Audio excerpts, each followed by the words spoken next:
L'intérêt de la chenille sur un tracteur standard de forte puissance, c'est de répondre à une contrainte, un souhait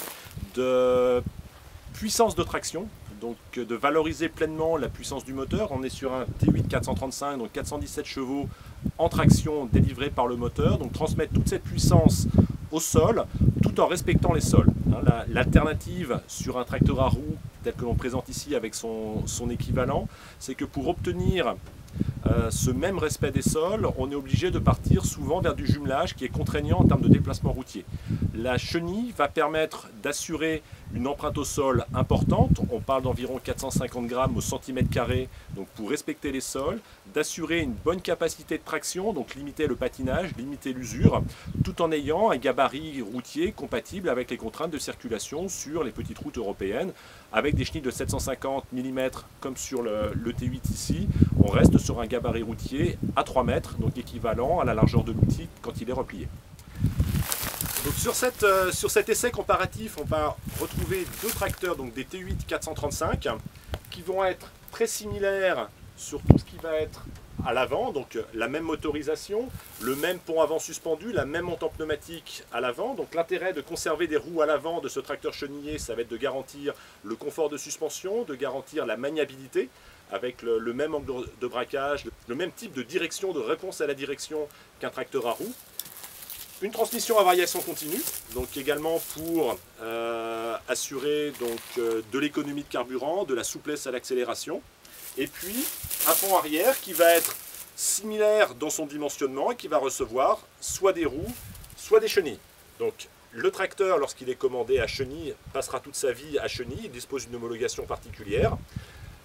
Et des adaptations qui vont concerner la forme des réservoirs, de manière à garder la même autonomie, tout en assurant l'intégration de la chenille et son débattement pour assurer le suivi du terrain. Deux types de chenilles, donc 750 mm de large ou 600 mm, selon le gabarit souhaité, la voie souhaitée, la taille de l'empreinte nécessaire. Une chenille qui va être supportée par deux grandes roues tendeuses, une roue motrice et trois barbotins pour assurer une répartition homogène du poids du tracteur au niveau du sol, donc avoir cette grande empreinte, quasiment 3 mètres carrés de contact entre le tracteur et le sol.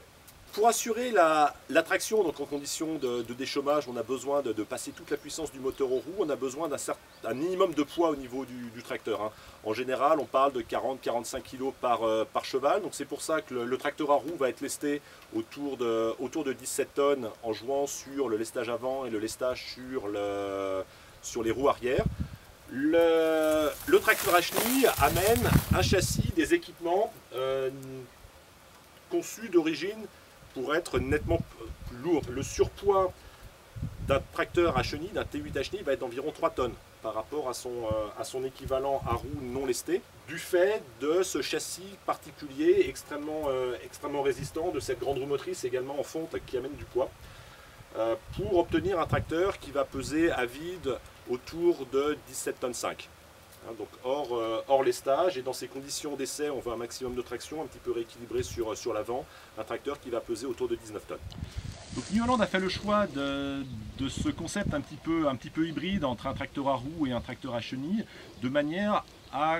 conjuguer le meilleur des deux mondes. Donc